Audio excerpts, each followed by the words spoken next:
मित्रांनो नमस्कार. सर्वत्र एका नव्या योजनेची चर्चा आहे. गल्लीबोळात, रस्तोरस्ती, गावोगावी मुख्यमंत्री माझी लाडकी बहीण योजना. आता या नुकत्याच आटोपलेल्या अधिवेशनाच्या काळातली एक हायलाईट ज्याला म्हणता येईल अशी ही योजना मुख्यमंत्र्यांनी जाहीर केली. आणि मग गंमत सुरू झाली एक प्रकारची की जे विरोधक या सगळ्या सरकारच्या मागे हात धुवून लागले, त्यांच्या प्रत्येक गोष्टीला विरोध करतात. म्हणजे सभागृहात तर त्यांनी या सगळ्या योजनेवरती प्रचंड तोंडसूक घेतलं.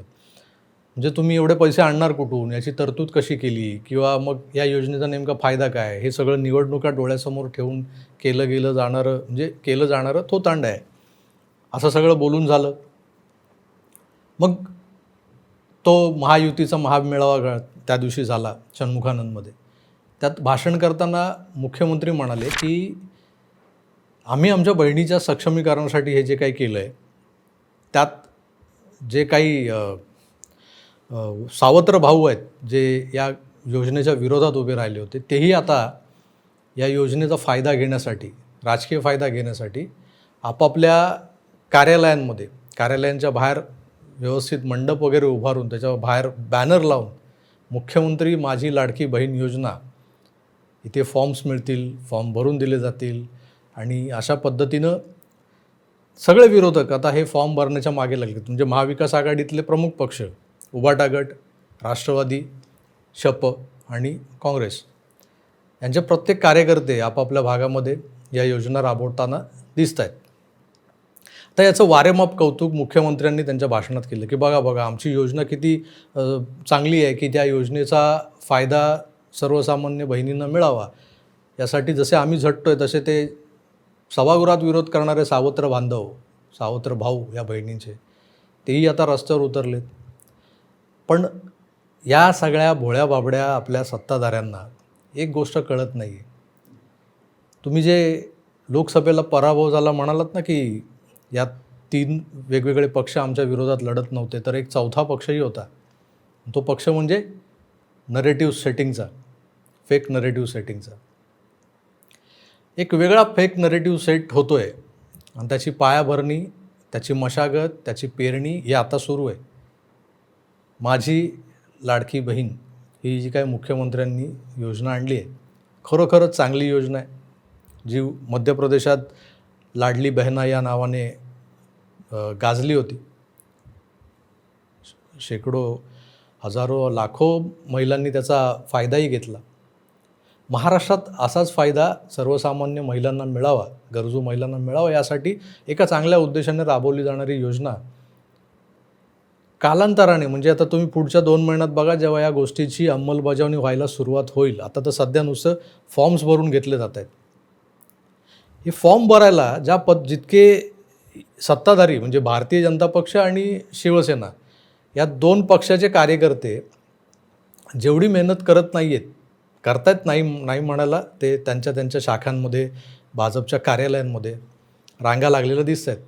आणि मी जसं म्हणालो की गल्लोगल्ली विरोधी पक्षही आक्रमक पद्धतीनं या सगळ्या योजनेसाठी बोलून लोकांच्या घरोघरी जाऊन हे फॉर्म्स भरून घेण्याचं काम करतात. त्यामागे त्यांना या जनतेचं भलं करावं, किंवा या ज्यांना आपण बहिणी समजतोय आपल्या, त्यांचं भलं व्हावं म्हणून ही योजना त्यांच्यापर्यंत पोहोचवण्यासाठी फॉर्म भरून काही लोक त्या शुल्कही घेत आहेत, 2-3 रुपये, 4 रुपये असो. त्यांचा स्टेशनरीचा खर्चही आहे.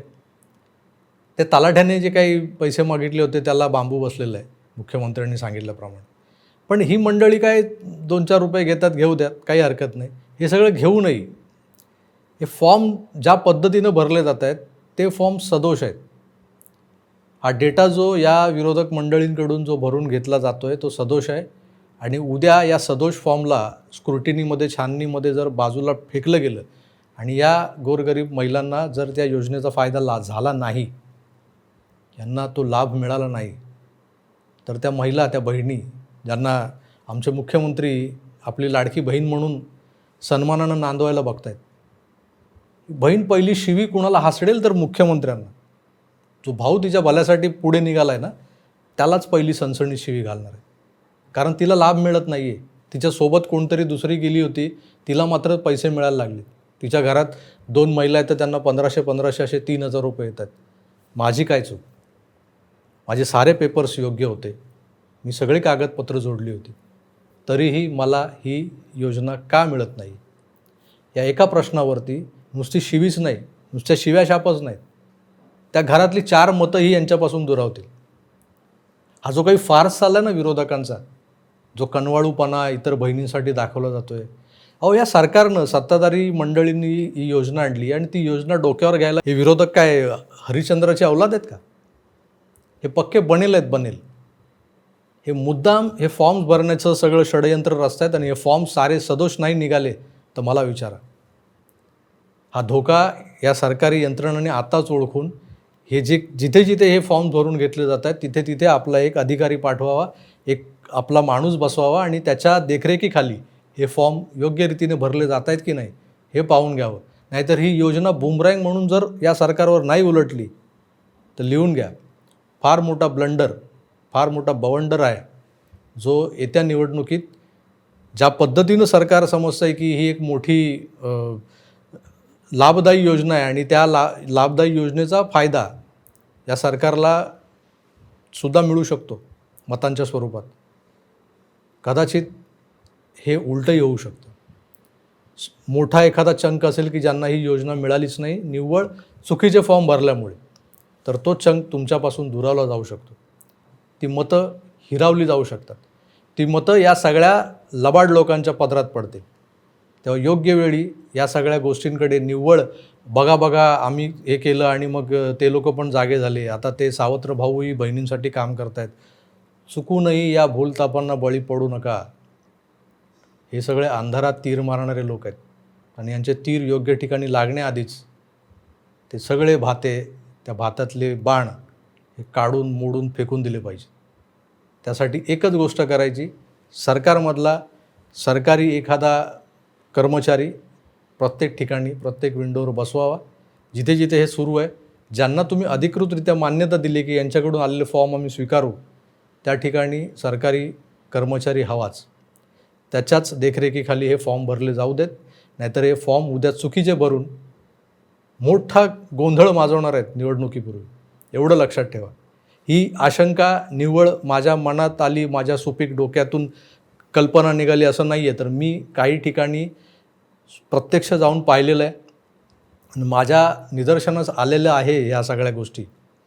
आणि माझ्या निदर्शनात आल्यानंतर काय खेळ चालला आहे तो इथे मांडावासा वाटला आहे.